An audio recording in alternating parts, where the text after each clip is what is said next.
Greetings. Welcome to the Ecolab second quarter 2025 earnings release conference call. At this time, all participants are in listen-only mode. The question-and-answer session will follow today's formal presentation. If anyone should require operator assistance during today's conference, please press star zero from your telephone keypad. As a reminder, this conference is being recorded. At this time, it is now my pleasure to introduce your host, Andy Hedberg, Vice President, Investor Relations. Andy, you may now begin the presentation. Thank you, and hello everyone, and welcome to Ecolab's second quarter conference call. With me today are Christophe Beck, Ecolab's Chairman and CEO, and Scott Kirkland, our CFO. A discussion of our results, along with our earnings release and the slides referencing the quarter results, are available on Ecolab's website at ecolab.com/investor. Please take a moment to read the cautionary statements in these materials, which state that this teleconference and the associated supplemental materials include estimates of future performance. These are forward-looking statements, and actual results could differ materially from those projected. Factors that could cause actual results to differ are described under the Risk Factors section in our most recent Form 10-K and our posted materials. We also refer you to the supplemental diluted earnings per share information in the release. With that, I'd like to turn the call over to Christophe Beck for his comments. Thank you so much, Andy, and welcome to everyone joining us today. The Ecolab team delivered another very strong quarter. Once again, very consistent with our guidance. Our team's relentless focus on execution and delivering exceptional value to customers enabled us to achieve double-digit earnings growth despite the unpredictable global operating environment. Organic sales continued to grow 3%, led by strong value pricing, solid momentum in our core business, driven by our One Ecolab strategy that's working really well and fueled by breakthrough innovation, as well as steady, strong performance from our growth engines. This good momentum more than overcame uneven end market demand, particularly in our paper and basic industries businesses, which represent only 15% of Ecolab's total sales. In other words, the remaining 85% of our business grew organic sales 4% and operating income by 18%. Reflecting our broad and resilient business portfolio. This is a major strength of Ecolab, allowing us to deliver superior performance in good, like in more challenging times. Now, let me spend a few minutes on our key growth drivers and talk about why I remain very confident about our future in 25, in 26, and beyond. First, on value price. It continued to build in the second quarter, increasing to 2%. This growth is supported by increasing value that our technologies and services bring to customers as we help to deliver best-in-class business outcomes, operational performance, and environmental impact. During the second quarter, we also began implementing our trade surcharge for all customers in the United States only. Given the dynamic international trade environment, this surcharge, coupled with the expertise of our world-class supply chain team, enables us to reliably supply our customers while delivering value that exceeds the total price increases. With this now in place, we expect our total pricing to strengthen closer to 3% in the third and the fourth quarters. Next, the growth in our core segments, like institutional and specialty and global water. Well, both continue to progress very well. In institutional and specialty, we continue to drive robust share gains, allowing us to continue to outperform the industry while overcoming the headwind created by the strategic decision to exit a few non-core, low-margin business. These exits, which are mostly in our hospitals and retail businesses, are causing a 1 to 2 percentage point drag on institutional and specialty second quarter growth. But they're also helping us to further enhance our focus on the most critical customers and at the same time to further improve our long-term margin profile. So all in all, a very good story. In global water, performance was led by food and beverage, which accelerated to 3% organic growth by executing very well on our One Ecolab growth strategy that provides customers with a comprehensive hygiene and water offering that actually no one else can truly provide. This strength more than offsets the softer performance in more difficult end markets in paper and basic industries, as mentioned before. Excluding these businesses, global water sales growth accelerated to 4% and operating income grew double digits. Finally, Ecolab growth engines, which include Pest Elimination, Life Sciences, Global High Tech, and Ecolab Digital, continue to perform exceptionally well. Collectively, These businesses make up nearly $3 billion of Ecolab's annual sales and grew double digits in the second quarter. Pest Elimination's organic sales growth accelerated to 6%, benefiting from our One Ecolab growth strategy and also the shift to our digital pest intelligence model. As expected, operating income margins increased sequentially to nearly 20%. And as we continue to deploy pest intelligence in the next coming years, by leveraging our major digital capabilities, we expect to generate steady, strong sales growth and very attractive operating income margin expansion. Life Sciences grew mid-single digits, led by strong double-digit growth in biopharma, as well as in core pharma and personal care, while performance in water purification was partially impacted by shorter-term limitations in production, and we are at full capacity. Also, OI grew significantly, benefiting from the strong growth in our high-margin biopharma business. We expect reported OI margins to stay in the mid-teens as we invest further to fuel this long-term, high-growth business with OI margin potential of 30%. Also, our global high-tech business continues to grow very rapidly, with sales up over 30% and operating income margins exceeding 20%. We're just at the beginning of this incredible growth story, but it is one we will own by leveraging our vast expertise in cooling for data centers and water circularity solutions for microelectronics production.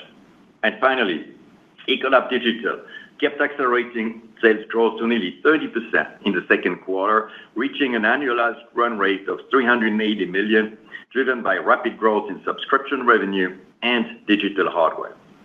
This exceptional performance, combined with value price and share gains across the businesses, drove a 170 basis points increase in Ecolab's second quarter operating income margin.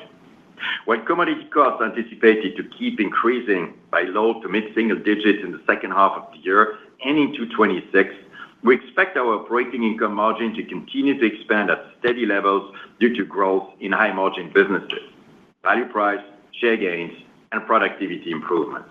In total, we continue to expect our full year 2025 operating income margin to reach a solid 18% on our path to deliver a 20% OI margin by 2027. And as mentioned, we will not stop there. Looking ahead, most business fundamentals seem to be trending up, which provides me with the confidence to deliver 12 to 15% adjusted EPS growth for the quarters to come in 25 and into 26, as we also keep investing in our growth engines. Our experience in navigating past macro challenges has only strengthened our capabilities and agility. With our diversified portfolio, record innovation pipeline, strong growth engines, and focused execution, with plenty of options and levers to deliver on our commitments in almost any environment. Our unique ability to provide innovative solutions that drive best-in-class outcomes, enhance operational performance, and conserve vital resources like water and energy for all our customers is crucial, or more crucial than ever. With a strong and resilient free cash flow, an extremely strong balance sheet, and a super low leverage ratio of 1.7, we're very well positioned to capitalize on both organic and inorganic growth opportunities. These strong foundations enhance our ability to create significant value for our customers and drive attractive returns for our shareholders. I therefore remain very confident in our ability to deliver sustained, strong performance in 25 and beyond. So thanks again for your continued trust and your investment in Ecolab. I look forward to your questions. Thanks, Christophe. That concludes our formal remarks. One final note before we begin Q&A. As a reminder, we'll be hosting our Investor Day on September 4th in Minnesota, where Ecolab's senior leadership team will provide an in-depth review of the company's strategy to drive strong growth and attractive margin expansion. This event will also include interactive sessions showcasing Ecolab's latest breakthrough innovations. Please contact me if you're interested in joining us. With that, operator, would you please begin the question and answer period? Thank you. If you'd like to ask a question at this time, you may press star 1 from your telephone keypad, and a confirmation tone will indicate your line is in the question queue. You may press star 2 if you'd like to withdraw your question from the queue. For participants using speaker equipment, it may be necessary to pick up your handset before pressing the star keys. We ask that you please limit yourself to one question per caller so that others will have a chance to participate. If you have additional questions, please rejoin the Q&A queue. One moment for our first question. Our first question is from the line of Tim Mulrooney with William Blair. Please proceed with your question. Christoph, Scott, good afternoon. Good afternoon, Tim. So for my question, I wanted to ask, I think some folks were thinking maybe that you would raise your guide or maybe the low end of the guide a little bit this quarter. So even though the second quarter came in line with expectations, I think some folks were maybe expecting a little bit more for the second half of this year. Can you just walk us through the puts and takes here? Is there maybe some conservatism being baked in here, or is there maybe something else that I'm not seeing? Thank you. Hey, thank you, Jim. It's actually a combination of both conservatism and at the same time investing further in our growth businesses. 13% growth on earnings. So for the second quarter, guiding this 12 to 15 for the second half and beyond. For me, this is the commitment I've made to all of you guys, and this is where I want to make sure that at least I deliver that. Actually, really like where we are right now. So we have good momentum with, as mentioned, 85% of our business growing 4%. And the growth engines, the one I mentioned before, that represent close to $3 billion in sales, they're growing double digits. So our investments in growth are really working. Second, the macro trends around water for AI infrastructure, purification for life sciences, and productivity for hospitality and pest intelligence, they're all trending in our favor. This is a good thing. And our business fundamentals of new business, innovation, value, price, productivity, they're all trending in a positive direction. So I'm with you. I feel good about where we are, where we're going, about the second half, and for 2026 and beyond. But as we know, the world is a bit of a complicated place, and we honestly always build some room for the unexpected. And the last few years, we had plenty of this, and some could call it conservatism. For me, is making sure I can deliver what we've promised. And secondly, we keep investing more in our growth engines to fuel this long-term momentum in life science, in data centers, in fabs, in pest intelligence, in Ecolab Digital, and ultimately this will keep paying dividends in the long run for all of us. So bottom line, I think we're in a very good place. And any over delivery that we will get in the quarters to come and years to come will be shared between returns incremental returns for investors and incremental investments in our growth businesses. So all in all, I think it's a win-win for the company and for investors as well at the same time. For me, as I've mentioned, this 12 to 15 is not an ambition. It's a commitment, and anything that comes above will be a combination of returns and investment in our growth businesses. Our next question is from the line of Manav Patnaik with Barclays. Please proceed with your question. Thank you. Christoph, I just wanted to touch on, pricing. I understand, from a volume perspective, obviously, as you mentioned, the world's, an uncertain place, et cetera. Just can you help us dig through what you're hearing, what you're seeing on the pricing front? I think, the 2%, I believe, was supposed to be 2.5% to maybe a bit higher. If you could just talk about what we should expect in the second half with and without the surcharge pricing that you have coming in. Yeah, thank you, Manav. I like a lot where we are on pricing, and keeping in mind it's value pricing. We've made that commitment to customers as well that we will always deliver more value, which means cost savings in the operations than the incremental price they're paying for us. It's kind of a value share. That's the important component of how we think about pricing in our company. So 2% in Q1, 2% in Q2, starting the U.S. trade surcharge as well in the second quarter. So far, so good, but it's always a start during the quarter. You announce it. So for Q3, Q4, I expect pricing to move closer to to 3. So I don't know exactly where we're going to land in Q3, but in Q4 it's going to be 3. Hopefully, will be 3 or close to 3 as well in Q3. But all trending up, and again, backed by the value delivery so for our customers. And what's most important is that the retention of our customers, which is something that we look at very closely, is getting stronger as well at the same time. And as you've seen, the volume is positive as well, especially strong in our growth businesses.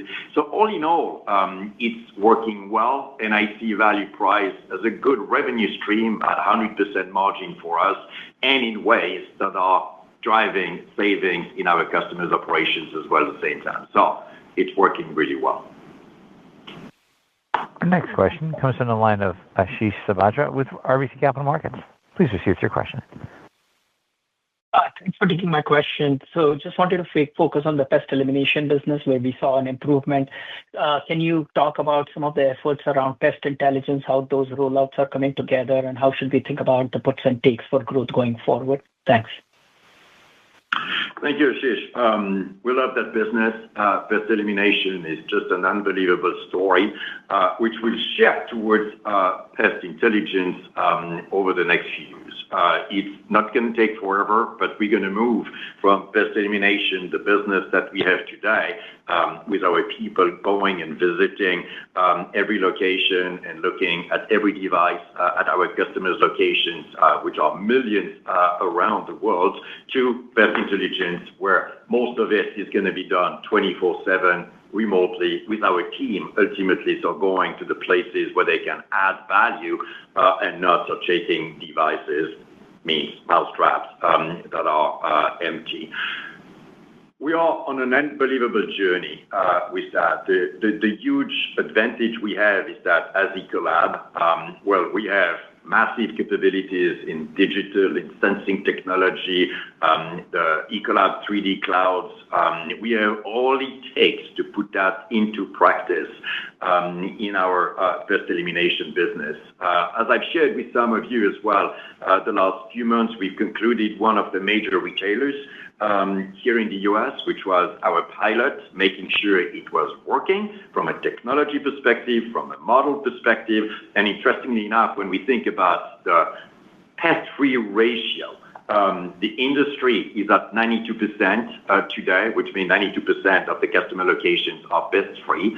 The average for Ecolab is 95%, which is better. You still have 5% of the locations that are not pest-free. And that pilot that we deployed is showing that we can deliver 98%, trending to 99%. We'll never get to 100% because it's nature, obviously, but 99% seems to be the right number. So great outcome. The model is working. The customer is ready with, is open and ready with the financial model as well at the same time. We're moving to a second retailer as we speak. The third one is lined up as well, so for the months to come, and will expand as well across all our end markets in the months and quarters to come. I think that whole business in the next few years is going to become a full pest intelligence-based model with a new financial model, obviously, that's driving more growth, better margins, and most important, 99% pest-free environment for our customers. So a very good story. Our next question is from the line of John McNulty with BMO Capital Markets. Please proceed with your question. Yeah, good morning, or good afternoon. Thanks for taking my question, Christophe. Can you help us to think about the delivered product cost that you saw in this quarter and how you're thinking about that as you go into the second half? It seems like there's kind of still a lot of moving parts around tariffs and headwinds around that, raw materials, kind of some of them fading, some of them pushing higher. So can you help us to think about those trends? Yes, John, a lot of moving pieces, to say the least. We've been used to that. Let me ask Scott just to start with the answer here. Yeah, absolutely. Hi, John. Yeah, on DPC, so similar to Q1 and Q2 commodities, so the market, if you will, was up low single digits, which includes the impact of tariff and tariff-related inflation, which we're seeing. But the net DPC was slightly favorable as we've gotten efficiencies from our great supply chain team. So we expect the market, the commodity inflation, to be up that low single to mid-single digits in the quarters to come, ultimately depending upon the tariff impact. But we expect to continue to do better than this with the impact from our supply chain team, which we're seeing in the results of our gross margins being up 100 basis points in Q2. So the combination of supply chain doing an amazing work to get a net DPC that's favorable and value price that's trending positively as well is obviously driving a very positive equation for our margins, which is one of the reasons why our gross margins went up 100 basis points again in Q2. The next question is from the line of David Begleiter with Deutsche Bank. Please proceed with your question. Thank you. Good afternoon. Christophe, on your U.S. surcharge, do you still expect to realize roughly half of what you announced? And are you seeing competitor support for this surcharge? And lastly, why not anything on the international side in terms of a surcharge? Thank you. So a few questions in there, David. So first, on competitors, they've announced a trade surcharge. I'm not in their books, obviously, so I don't exactly know what they're doing. The good thing is that we're gaining share against all of them, which is a good place to be. So good that they're all participating and that we're winning as well at the same time. The second, in terms of delivery, it's an imperfect science, as we know, but generally working, as you've heard. So from Scott, when we look at tariffs, increase of prices by local manufacturing concentration, our optimization in supply chain, plus the trade surcharge, it's a net positive, and you see it in our margins ultimately. So the mechanics work really well for us and for our customers, which is exactly where we want to be. And the third part of your question, international, we have all it takes to get it done. It's just that today, as you know, those trade deals with the economies around the world are unilateral. So it's a tariff you get when you import or you export to the U.S., not when the U.S. is exporting. So to other markets, at least we haven't seen those.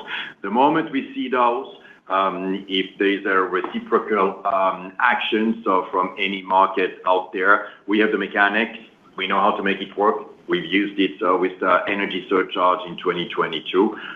We can use it. So far, we don't have any reasons to do it, so we will not obviously use it as long as the tariffs remain as they are to export to other countries.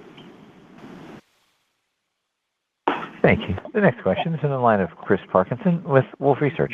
Please proceed with your question. Great, thank you. Christophe, despite a pretty sluggish macro environment, your margins in institutional life sciences seem to be moving in the right direction. And on one hand, you've been talking about price, presumably productivity and portfolio rationalizations on the positives, versus presumably a still pretty sluggish macro and perhaps a little bit of growth spend on the opposite side of it. But just in the context of the macro we're in, what do two key results tell you about your longer term opportunities by segment? Thank you. Great question, Chris. Well, what it's telling me is that it's working because INS has reached the highest level of margin they've never had in their history. This team is doing unbelievable work by really focusing on what customers need the most. And it's labor automation, labor optimization, whatever the words are. They have a hard time to get talent, and the talent they're getting is at a higher cost, which is a good thing for the general environment, but not so much for the P&L of our customers. So when I look at automation solutions, so for our INS customers, it works for them. It helps them reduce their costs in dramatic ways, which means that we can get some of that value share in our value price. So that's good for us, good for them. Same time, we also leveraging technology within INS. Really pleased with the way INS is embracing digital technology, one Ecolab platform that we've developed for the whole company, for the whole INS. as well at the same time. So we get an improvement as well at the same time from an operating performance perspective, which is really good. And the third thing is that because of that, better service, better outcome, better productivity for our customers, we gain share as well at the same time. And you see the growth of INS is really good. It's even been impacted 1 to 2 points by those exits, as I mentioned before, which were private label businesses, which didn't have much to do with our service business, by the way. Well, we're gaining share. And that's showing that it's working. Customers like it.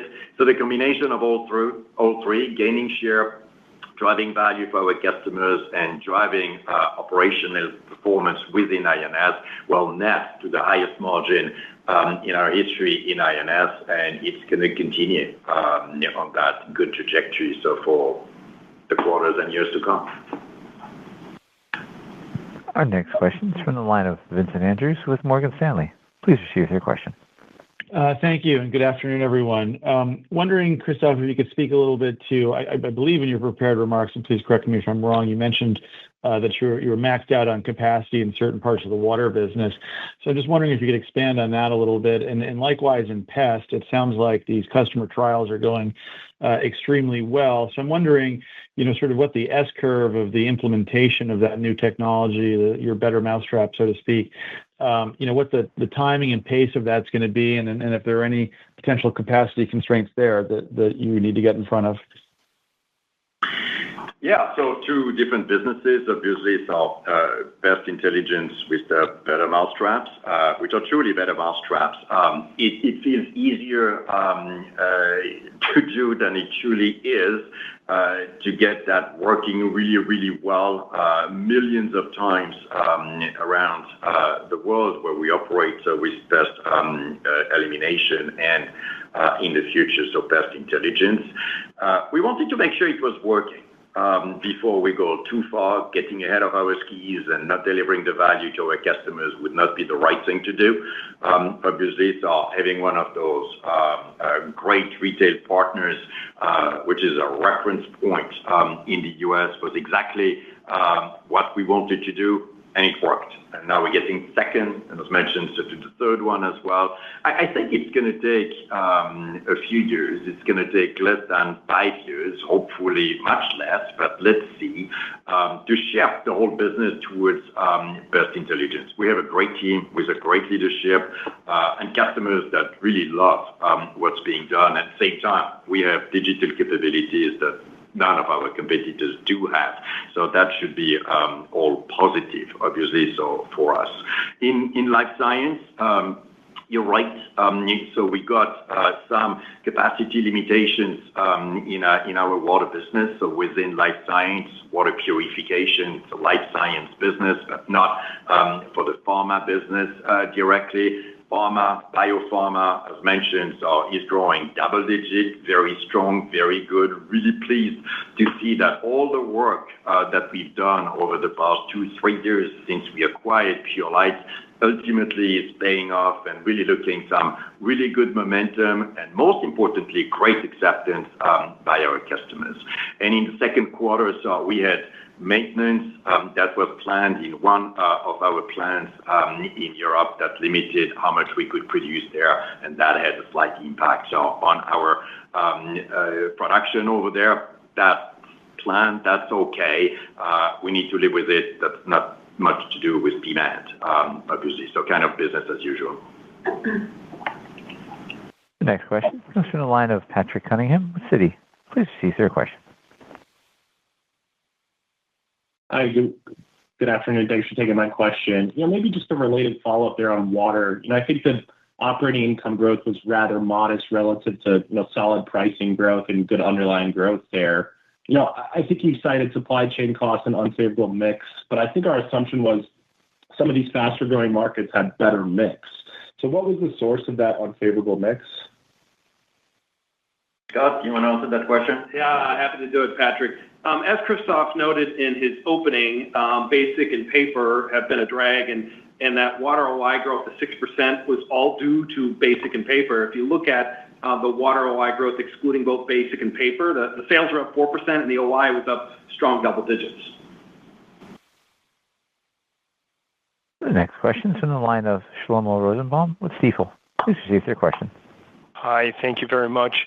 If you don't mind, I'm going to ask a little bit more of a two-parter. First one is just on the organic growth. If we're kind of bouncing around at 3% and volume is only kind of 1% here, do you still have the same level of confidence on that operating margin target? Especially if we don't start to see a material improvement in the volume side. And then just want to touch on what you said on pest in terms of morphing the model, because we've had a couple quarters of growth that were lower than what we're used to seeing in that business. Is part of the shifting the model giving you a near-term headwind to revenue growth in that business? Thank you. Thank you, Shlomo. Yeah, two very different questions. So on pest elimination, the short answer is yes. The shift towards pest intelligence is not an obvious shift. It's a pretty significant shift. So within our organization, it's new technology, it's a new route model, it's a new financial model. It's a complicated beast, if I may say so, to make it work really well. And on top of it, as you know, we had a few incidents that we had to deal with, unfortunately, as well, caring about our team. That's so important for us in the company. So it was kind of behind us. Now we keep investing on pest intelligence because it's going to help us really lead that transformation in that industry in the U.S. And around the world, not just in terms of amount of devices, but in terms of type of technology and business model as well at the same time. So requires some investments, financial investments, but resources as well at the same time, which are people, obviously. So doing that work, generally feel good with the trajectory we have on the top line in terms of model as well. So the 20% plus is going to just strengthen with that shift in model in pest intelligence. So generally, a very good story. Those transformations are never obvious, and it's not a straight line to heaven either, but great leadership team, great team executing very well. And as mentioned before, so customers very pleased with how it's working, because at the end of the day, well, it's aiming to the 99% pest-free environment that matters. Now to the first part of your question, my confidence to get to 20% by 27 just keeps getting stronger. If we look at the second quarter, well, with top line growth of 3%, being able to deliver 13% earnings growth and operating income margin up 170 basis points, obviously, so it's kind of a demonstration of what accelerated growth could mean as well, so for the delivery of the company. And as mentioned, so we have two businesses, and there will always be a few businesses that are not exactly so in a great place. That's the strength of the portfolio we have as a company here. So with paper and basic industries, well, 85% of the company is growing 4%, and 20% our growth engines are growing double digits as well at the same time, and that's where we invest. So generally, the mix of growth is going to turn positive, and that's going to help us get closer to the 20% quicker as well at the same time. So I can't judge what's going to happen in the outside environment, but generally, I feel really good about the 20% by 27. Our next question comes from the line of John Roberts with Mizuho Securities. Please proceed with your question. Thank you. With the balance sheet now in great shape, how would you characterize the pipeline for inorganic growth? It's been a while since the Purolite deal. It's been a while. End of 21, we did Purolite. We did a few smaller acquisitions in the meantime, which is the bread and butter of our M&A engine, by the way. And sometimes we have a few bigger ones. And you're right, we have great cash flow conversion, very low leverage ratio, and it's going to keep getting lower, obviously, as time passes by. It's putting us in a great position to invest where it makes more sense. And John, we're going to keep investing as we've always done. It's first in dividends, it's in our business, and we have plenty of opportunities. We talked about innovations on this call. It's on our customers' technology as well, in dispensing, in dish machines, in equipment, and so on, as we've always done. And then there is the M&A. I really like the pipeline that we have. Very focused on the three areas that have been priorities for me.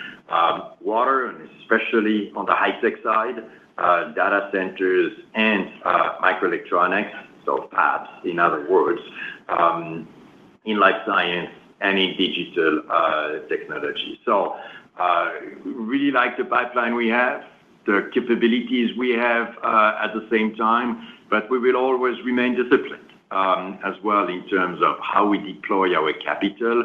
So if we find the right things, and as mentioned, there are a lot of good things out there for us, we will move, and we'll let you know, obviously. And as a last priority, will always be buybacks, as we've done in the past few years, and as we're doing as well in 25 at the same time. So I don't think we could be in a better position right now. So to have a great machine generating a lot of cash, a fortress balance sheet, great opportunities in front of us, and priorities that haven't changed for a very long time. The next question comes from the line of Jeff Zekauskas with J.P. Morgan. Please proceed with your question. Thanks very much. In the water business, the organic change was 2%. And I think your water business grew, maybe volumes grew 1%. Please correct me if I'm wrong. And your overall price for the company was 2%, but it seems that it was lower in water.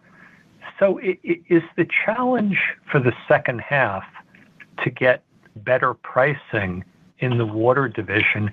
And do you need it in paper and in heavy industry where you're contracting a little bit? Is that the challenge for the second half in pricing?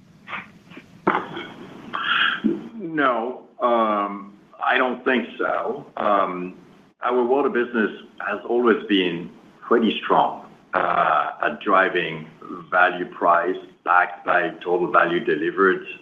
They've invented actually that concept a long time ago. So they know how to do it. They've been good at delivering it. At the same time, we make absolutely sure that we get the value price when we truly get as well. So the TVD, the cost savings within our customer operations. So we're not disclosing by segment, as you know, so price and volume, but you're more right than not. So with your assumption on water, which makes me feel good, actually. And as mentioned before, so water organic growth, X, paper, and basic industries, well, would be 4. So it's a very good story, as Scott mentioned as well. And the operating income would be in the mid-teens as well at the same time. So a really good story. So for me, Jeff, it's really focusing on what grows best in water. It's global high tech, data centers, and especially microelectronics. These two growing collectively, so 30%, very good. The rest of the business is growing nicely. And we have those two businesses that are not growing. Paper and basic industries, but I think that that's going to change at some point. Basic industries is, as you maybe or maybe don't know, it's our steel business, it's our power business, and it's our chemicals business are in there. Well, those ones with what's happening around us, with the whole trade negotiations, I think ultimately are going to turn better as well over time. And the paper business is very much related to consumer goods growth as companies grow out there, the FMCG of that world. So those ones are going to be okay. It's It's never going to be a great growth, but it's going to be okay as well. So if I put it all together, 85% is going really well in that water business, 15% a little bit more challenged. Margins are really good in the businesses that are growing fast, and our growth businesses keep accelerating, especially in the high-tech sector. So generally, water will be in a good shape. Thank you. The next question is from the line of Andy Whitman with Baird. Please proceed with your question. Great. Good afternoon, and thank you for taking my question. I guess I wanted to ask about free cash flow and just try to understand a little bit more about what's happening here. As I look at it on a year-over-year basis and normalize it for days, like the inventory up just a smidge, receivables are up more than a smidge, and payable days are actually extended as well. Yet year-over-year, the cash flow is down, and year-to-date, you're about 65% of your adjusted net income. I know you always target 95%. And so obviously the second half is going to have to ramp if this year is going to be a 95% year. So I guess, Scott, maybe the question is, do you still expect it to be a 95% year? And maybe what happened in the first half, or did anything happen that's unusual in the first half that we should know about that maybe has you at or slightly below plan for the year? Hey, thank you, Andy. I'll pass this to Scott. Yeah, more of an expert than Andy, on cash flow. The high-level answer is on the year, I expected the free cash flow conversion to be right around 90%, which is our historical trend. As you think about cash flow for the year, what you might not recall in Q1 is that we had an unfavorable year-over-year comparison. If you look at Q2, the free cash flows were actually up 17% year-over-year, driven by the great earnings growth. But in year-to-date, and then the year-to-date down because of that Q1, and we had this really strong comp to last year, and it was just due to the timing of cash payments.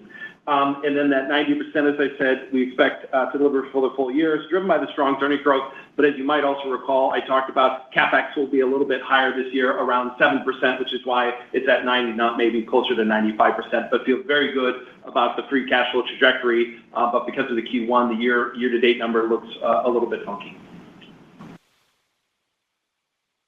Our next question is from the line of Matthew DeVoe with Bank of America. Please proceed with your question. Yeah, thank you. Good afternoon.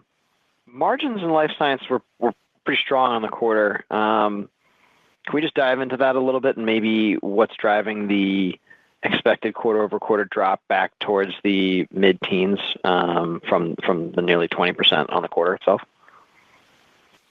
It's two things, actually, Matt. When you think about life science, the margin growth in Q2 was especially driven because pharma, biopharma had great growth, and they have the highest margins as well at the same time. So the mix of margins was highly positive in the second quarter. So very good story net to that great outcome as well at the same time. Interestingly enough, in that business, it's a little bit depending on the deliveries as well that you can have. That price per pound is absolutely huge in that business. So depending on the exact timing of deliveries, it might be on one quarter or the other one, which is totally fine. There's no cyclicality in that business. Year over year, it's pretty steady, but quarter by quarter, so you might have some timing differences related to deliveries. But what's most important is that, as I've shared so many times, we keep investing in that business. We are the small, agile of the three players in that industry so on the planet and want to remain so. So we keep investing in that business. So you get mid-teens type of reported OI margin. The true underlying are closer to the mid-20s out there. So it's kind of investing the difference in capabilities, means innovation, people, R&D in the world, and capacity in plants as well at the same time in order to really fuel that business and get to that leadership position that we're looking for as a business here. So it won't be a straight line to heaven, but a very strong performance. I've always been bullish about that business. While the results so far this year are very strong, and they're going to keep getting stronger. So it's a really good story that keeps getting stronger, but I want to make sure I keep investing as well at the same time. That will have an impact on our OI margin for a while. Our next question is from the line of Mike Harrison with Seaport Research Partners. Please proceed with your question. Hi, good afternoon.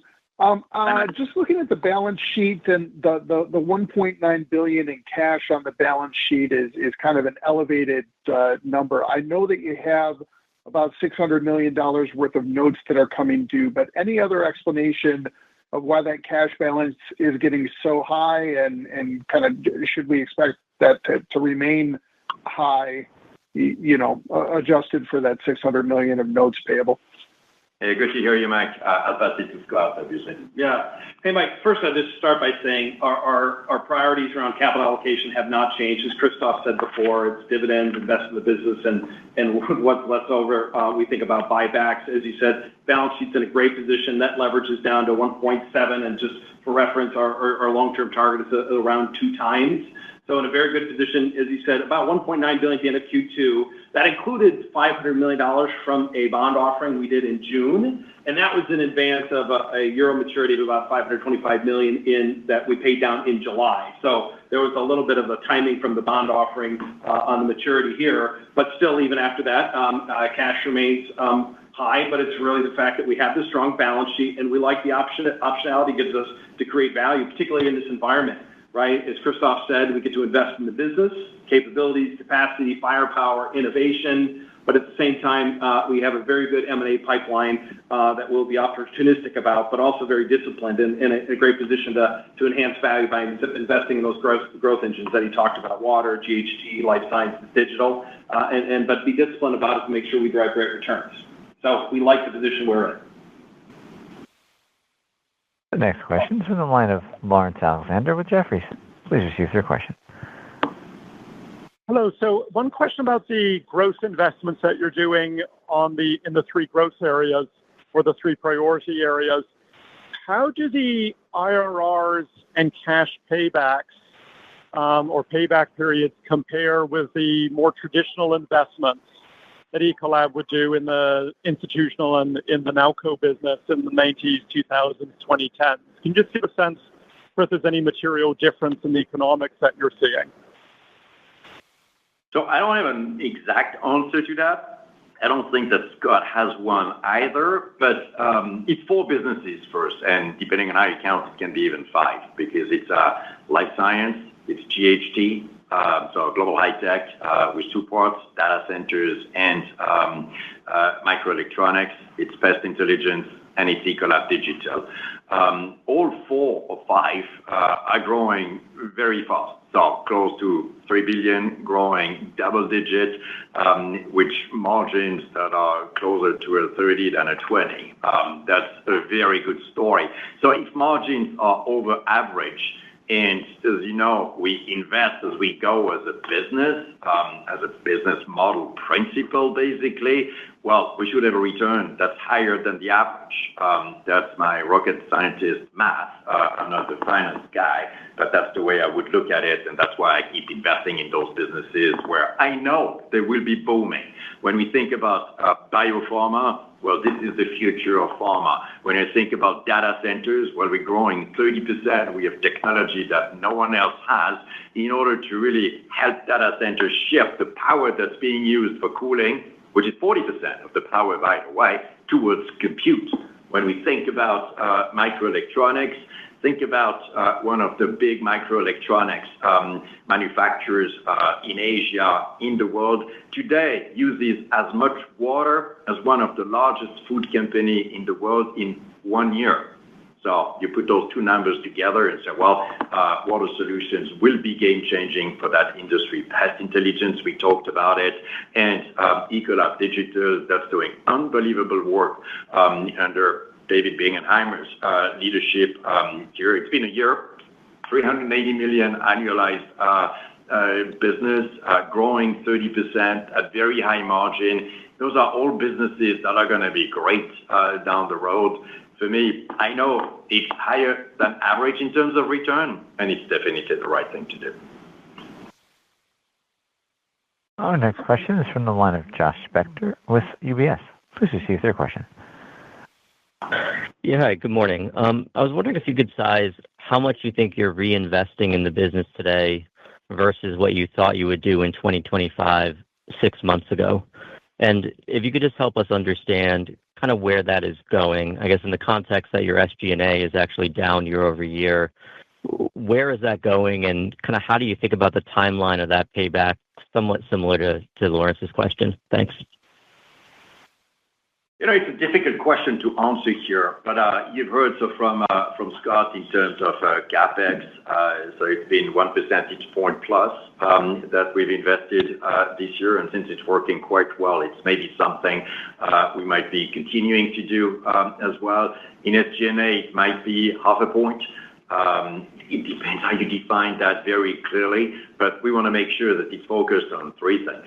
The first one is safe firepower, which means serving customers.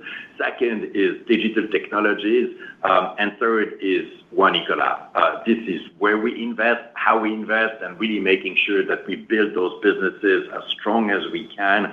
So I hope it's giving you some perspective on how we're thinking about it.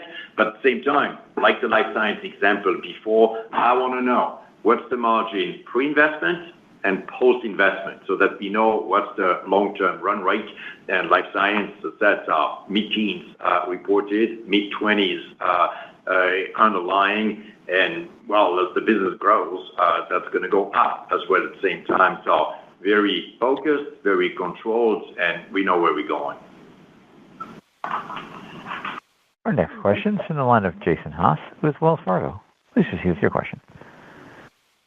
Hey, good afternoon, and thanks for taking my question. This one may piggyback off the last question, but I'm curious if you could maybe give some examples of the cost savings and efficiencies that you've been able to find as you've implemented One Ecolab and some of your other initiatives. Thank you. Hey, that's a great question. So for Scott, who has done an amazing work in One Ecolab, especially the one company part, which is really aligning the whole company behind our customers by leveraging technology, Gen AI in dramatic ways. Probably one of the companies most advanced in that work. At least that's what we hear out there. So Scott, why don't you share a little bit what you see and what you're doing? Yeah, absolutely. Jason, as you said, SG&A leverage is very good. We drove 50 basis points in Q2. Expect to drive that 20 basis points we talked about earlier in the year as we continue to invest in the business. The one thing I do want to know, and I'm going to take the opportunity, not every quarter will be created equal.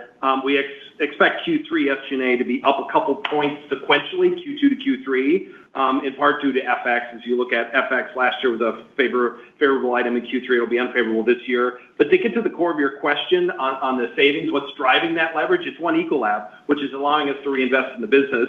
As we've talked about, Ecolab is a growth program, but at the same time, there's productivity that we're getting out of it, that we're focused on driving this growth with our cross-sell opportunity, which is $55 billion. But at the same time, we're driving great efficiencies as we do that. We're ahead of schedule on $140 million of savings. I would say we'll be a little bit north of 50% of that realized in 2025. Of course, the costs come a little bit ahead. And driving those savings is how we use our 5 global centers of excellence, right, and create some scalable processes and leveraging that agentic AI that Christophe talked about, automating and augmenting people work, right, which improves the experience of both our customers as well as our associates. So I expect, as I said, the SG&A leverage to be about 20 to 30 basis points in 2025 as we continue to reinvest in the business. But beyond 25, that platform from One Ecolab and the digital platform that we're building there is going to help us generate leverage above our historical average, which has been about 20 to 30 basis points. Next question is from the line of Kevin McCarthy with Vertical Research Partners. Please proceed with your questions. Yes, thank you and good afternoon. Christophe, I appreciate your bifurcation into the 85% that's doing well and the 15% where basic industries are more challenging. I'm curious as to whether the relative weakness in those basic industry markets may necessitate any new or incremental actions by Ecolab. I'm thinking about portfolio composition, resource allocation, productivity initiatives, and the like. Or is it the case that, hey, these are really just cyclical end markets and they'll come back before too long, and it would be a mistake to go down those paths? Maybe a different way to ask the question is it purely cyclical, or do you see any structural elements that may argue for pulling some levers? No, I don't see any structural issue. And if there were, we've demonstrated that in the past that we have no problem of addressing those issues either ourselves or in better hands, as we did with our surgical business in 2024. This is not the case in those two businesses. And if I step back just for a second, one of the big strengths of our company, of Ecolab, is the number of end markets that we're serving, the number of geographies that we're serving as well at the same time, which means that when some are struggling a little bit, well, the vast majority is doing well, for some very well, like our growth engines, as mentioned before. So there will not be all our businesses, all our geographies being in the green all at the same time. That would be obviously an ideal world. So I see that as a strength of the company. And when I think about those two businesses, especially in basic industries, when I think about power, it's been a sleepy business forever. And we have very good shares. We serve most of the nuclear plants, if not all of them, out there, but it's not been growing for a very long time. Well, this is changing dramatically now because of all the developments in AI infrastructure, data centers, microelectronics, and so on there.